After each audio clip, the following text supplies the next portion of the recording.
We're not having to deal with bye weeks this week, ladies and gentlemen. So there are actually real decisions that you need to be making here. Last week, it was just start who you have. This week, we can be a little more picky. Starting off top tier, CMC, nothing to discuss. I'm recording this right before the Niners game, but what I'm assuming is Christian McCaffrey is Christian McCaffrey, and we're good to go. Now, tier 2, we are going to have Austin Eckler leading the way. Now, with Eckler, you have an applied team total of 27 points going up against the Chicago Bears. So Vegas sportsbooks are telling us this will be one of the best offenses in the NFL this week. They'll be able to run the ball consistently in the second half. Now, the issue is Eckler did not look good last week. Eckler really not getting involved as a receiver. But as we go through the rest of these guys, it's like, okay, well, who do we want to put here instead? I mean, I really want to make an argument for Travis Etienne. You know our guy. We'll have him here at 3. The issue is just should be a much tougher game going up against Pittsburgh. You have an implied team total of only 21.5 points for Etienne in comparison to 27 for Eckler. Going over to 4, we'll have, I'm not going to do it to you. I was going to put Bijan there. We'll go Tony Pollard instead. I mean, if you are looking at Tony Pollard, implied team total 25.5 points against the Rams. I mean, they should be able to win this game quite easily. Should be able to run the ball in the second half. And I understand Pollard has been maybe a little bit disappointing from a per touch perspective. I mean, we remember this guy in years past as being one of the most efficient running backs in the NFL. Not really the case this year as he's taking on the larger workload, but he has the larger workload. He is getting involved as a receiver, of course. Full transparency, I didn't really draft a lot of Tony Pollard, but if I'm going to be honest with you, kind of wish I did. He was going to round 2, and if you were just mapping out running backs here, in terms of safe workloads in good offenses, like Pollard is one of the very few running backs we can say that about.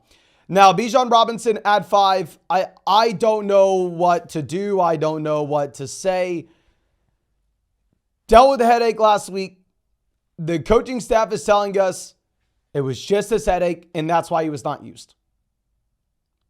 I don't know if you want to believe that. I don't know if you want to go down the rabbit hole saying, no, Arthur Smith just likes to make fantasy football players in their lives just utter hell. I don't know what conspiracy theory you would have here, but it does look like the Titans, based off the trade that they just made today, are kind of going through and tearing this down, and the Titans are looking to play for 2024. Now, dropping down to our next tier, Kenneth Walker's a running back that actually have much higher than this in our rest of season rankings. And I want to go out there and I want to put him up there at 2. I want to put him up at 3. Very tough matchup against Cleveland. Now, JT, Zach Moss, they had no issue against this Cleveland Browns defense last week. But still, if you look at the larger sample, this Browns defense still is really good. You have an applied team total of 21.5 points here for the Seahawks. Now, Alvin Kamara will be our next back at 7. With Kamara, you're not really getting any touchdown upside. You have Taysom/Jamal to compete with in the red zone. So I'd say, yeah, if you're in a non-PBR format, you're going to have Kamara much lower than this. But in that full PBR league, when he's just going out there and he's at the very top of the NFL in receptions per game, not just at running back, but across all positions, and you have the check down princess Derek Carr just force feeding in volume, it's kind of hard to get away from Kamara. Now, Breece Hall, our next guy at 8. With all, pretty decent matchup against the Giants. I mean, you're coming out of the bye. You would hope that Breece Hall is yet another week healthier removed from that torn ACL. We just see him consistently getting that workload, at least over the past few weeks. I think we should project that to happen going forward. The primary issue that you're going to have is, okay, it's still the Jets. You still have Zach Wilson. Now, Saquon Barkley at 9 goes out there and continues to have a Saquon Barkley workload. Gets 20 carries, gets 4 receptions out of this backfield. Exactly what I drafted Saquon Barkley for everywhere this offseason. But sadly, you are in the New York Giants offense.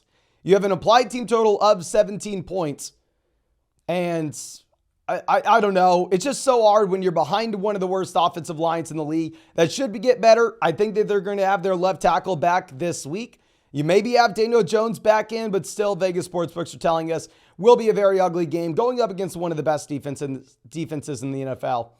Now let's go over to Raheem Mostert. And I understand Mostert really did disappoint everybody this past week. It was a very tough matchup against Philly. If you are looking at how Vegas is projecting out the Miami Dolphins offense this next week, they are saying it's going to be a massive bounce back.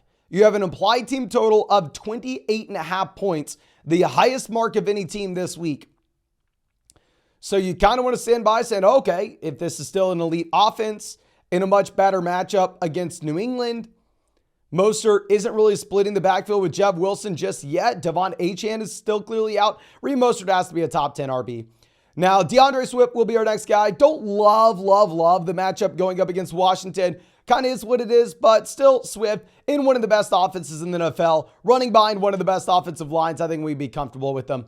Now, dropping down to our next tier, we will have Isaiah Pacheco. We know the Chiefs don't really want to run the ball because obviously they don't have to when they have Patrick Mahomes. But if you're looking at the volume that we've had over the past month, when they've decided to actually go out there and run it, they are pretty much exclusively using Pacheco. You have the best matchup you could ask for going up against this Denver Broncos defense, which looks to be one of the worst defenses in the NFL. I mean, going into this past week, I was saying that they are the worst defense.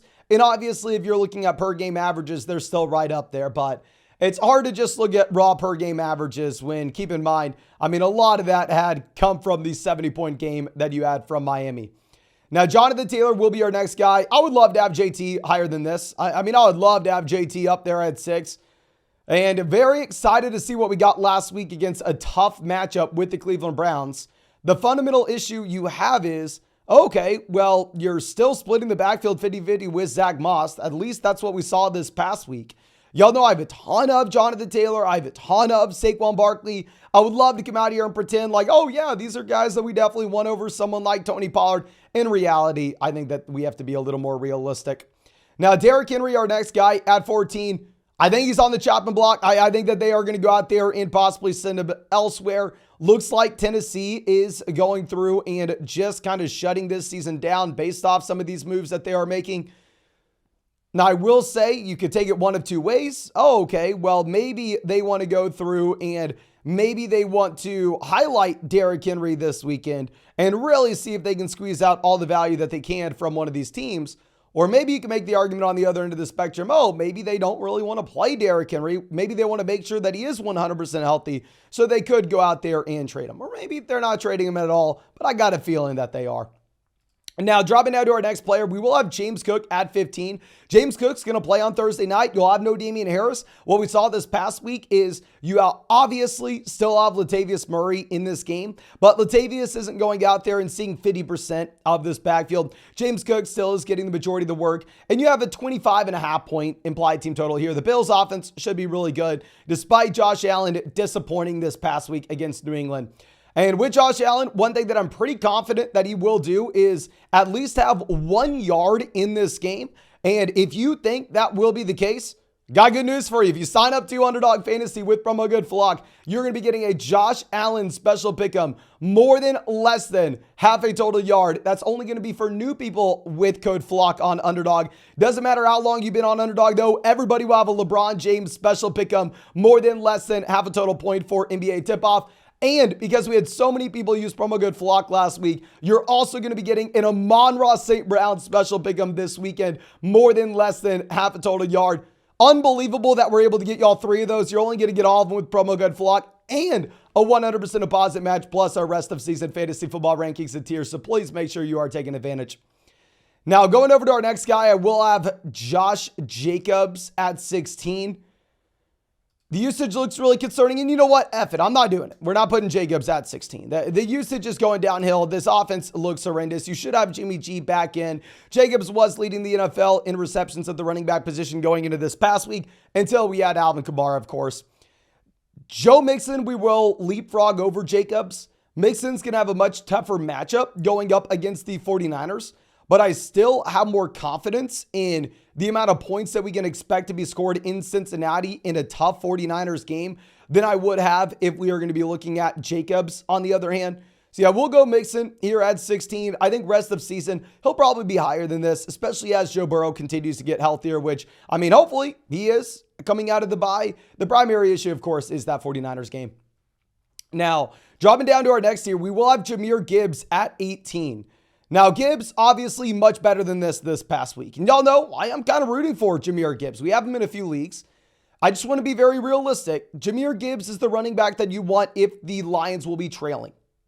If the Lions are trailing, fire up Gibbs. He's going to rack up 10 targets like he did this past week. However, you're going up against the Raiders, where you are, I believe, almost an 8-point favorite, if not a little bit more. where you're not going to have to utilize Jahmyr Gibbs as much as you did as a receiver.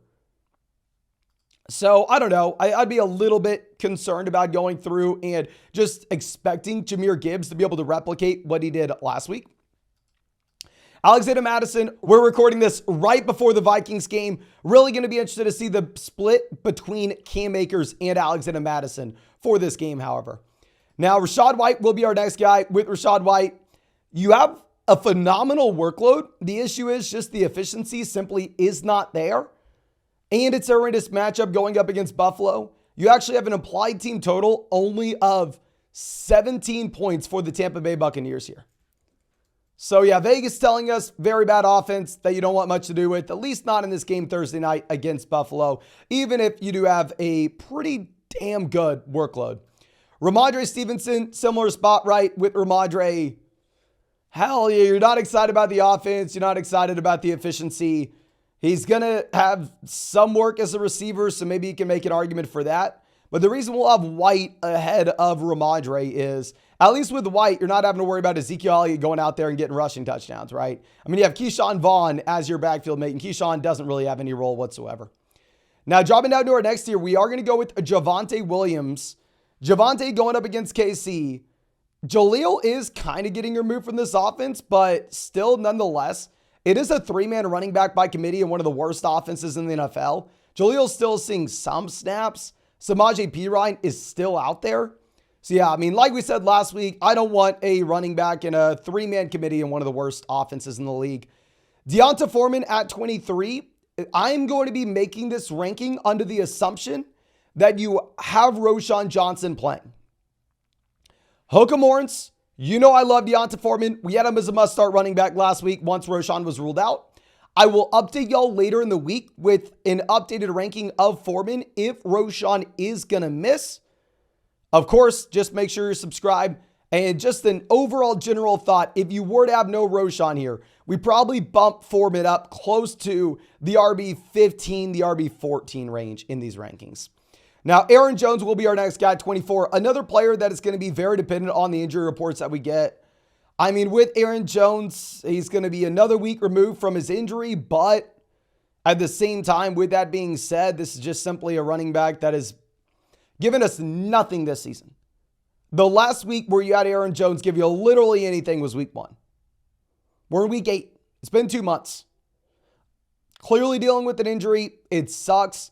This does kind of go in the role of, okay, can we see it and then start him the following week? Even though I was telling everybody to start Aaron Jones last week against Denver. I thought it was a great matchup. I thought he'd be good to go out of the bye. 100% my fault. Now, our next tier, we are going to have Demercado here at 25. My issue is Arizona has a 17-point implied team total this week. Right now, Las Vegas sportsbooks are telling us that this is supposed to be one of the worst offenses in the NFL going up against Baltimore. I mean, you like him in that he's going to have a role as a receiver, so you can still start him if you need to. Gus Edwards, I mean, obviously, great week this past week. And if we knew that they were going to be able to go out there and be this good on offense yet again, probably are a little bit higher on Gus Edwards from this point. Great matchup against Arizona. And I don't know. I mean, my issue is if Keaton Mitchell has any role whatsoever, then all of a sudden you're looking at a 3-man split backfield. And if not, best case scenario, it's still a 2-man split backfield, damn near 50-50 with Justice Hill. Now, Darrell Henderson will be our next guy. Super tough matchup going up against a very good Dallas Cowboys defense. But he clearly looks like the starter. This looks like it's going to be a pretty damn good offense most weeks. Just this matchup in particular against Dallas will be a little bit tougher to get excited about. Kareem Hunt at 28. I would love to have Hunt higher than this. And maybe we will move him higher in our flex rankings later in the week, depending on the news that we get with Jerome Ford. And I have Kareem Hunt in so many underdog basketball drafts that your boy will be a rich man if Kareem Hunt does well. But the issue is Pierre Strong still has a role. Not only does Pierre Strong still have a role, but Kareem Hunt has been laughably inefficient. Kareem Hunt has had absolutely nothing as a receiver this year either. So it does make me a little nervous. Now, Najee Harris, Jalen Warren will be our next two guys. They're splitting the backfield 50-50, right? So, I mean, I'm going to throw them in that same bucket as like Tyler Algier in that, You can go through, you can start them if you really needed to, but really you're holding them in case the starter goes down or the other guy goes down, and then all of a sudden they are a league-winning player. Very similar to Zach Moss at 31, very similar to Tyler Algier at 32 as well. These are guys that you can start if you really need to.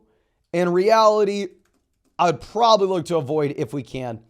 Now, Brian Robinson will be our next guy at 33. Brutal matchup going up against Philly. You have an applied team total of 18.5 points. And one of the biggest issues that we are going to have here with Brian Robinson is just the continued trend of Robinson seeing fewer snaps and fewer touches in this offense. If it's a tough matchup, you're losing work, and you're in a very bad offense, I can't be that excited about you. We're going to go Dameon Pierce, Devin Singletary here at 34-35. We'll be very interested to see what happens coming out of this week. I mean, right now, you actually have the Texans favored over Carolina here. So you want to say, oh, okay, well, yeah, they're going to run the ball in the second half. The question is, okay, well, the last time we saw these backs, Devin Singletary led the backfield in snaps and touches. Is that something that repeats? We just simply do not know. And then Royce Freeman at 36. I think maybe you can move the Rams running backs up a bit going forward outside of this Dallas matchup. Dallas matchup, really tough. They only have an applied team total of 19.5 points, indicating that this is an offense that we should be a little bit lower on than usual. But I think that's all I have for you all in this video. If you have not done so already, please go down there, drop a like, subscribe to the channel if you play fantasy football. And if you wanted to check out any of those pick'ems you saw in this video, you can find that link in the description, in the comment section. Promo code FLOCK, you are going to get a 100% deposit match, plus our rest of season fantasy football rankings and tiers, plus a Josh Allen special pick of more than less than half a total yard, a Amon-Ra St. Brown special pick of more than less than half a total yard, and in a LeBron James special pick of more than less than half a total point. Make sure you take advantage of that. Literally, that never happens, so make sure you use promo code FLOCK. But I think that's all I have for you. I really hope you enjoyed the video. Really hope you got something from it, and really hope I get to see you out in the live stream later tonight.